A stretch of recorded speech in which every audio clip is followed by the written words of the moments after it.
నా దగ్గర ఒక ఐడియా ఉంది. నువ్వు నీ ఫ్రెండ్స్ అందరికీ సారీ చెప్పు. అప్పుడు వాళ్ళు నీ బర్త్డే పార్టీకి వస్తారు, నీ ఫ్రెండ్స్ అవుతారు.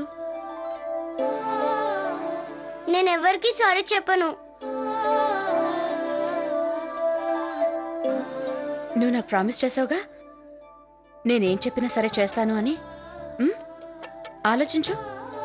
రేపు మీ మమ్మీ వచ్చి తను మొత్తం చూసి పార్టీకి పల్లవి ఫ్రెండ్స్ ఎవరూ రాలేదు అనుకోరు. తనెంత బాధపడుతుంది, తనేమనుకుంటుంది? మనం సారీ చెప్పడం వల్ల ప్రాబ్లం సాల్వ్ అవుతుంది అంటే చెప్పడంలో తప్పే ఉంది చెప్పు. ఏం చేస్తావో నీ ఇష్టం, నేను నిన్ను ఫోర్స్ చేయను. నిజంగా నా బర్త్డే పార్టీకి మా మమ్మీ వస్తుందా? పార్టీకి నా ఫ్రెండ్స్ రాకపోతే మమ్మీ బాధపడుతుందా? చాలా బాధపడుతుంది. అయితే అందరికీ సారీ చెప్తాను. సభాష్, వెరీ గుడ్. నాకు కావాల్సింది అదే. ముందు నాకు ప్రామిస్ చేయి, నా బర్త్డే పార్టీకి మమ్మీ వస్తుందని. ప్రామిస్, తను తప్పకుండా వస్తుంది.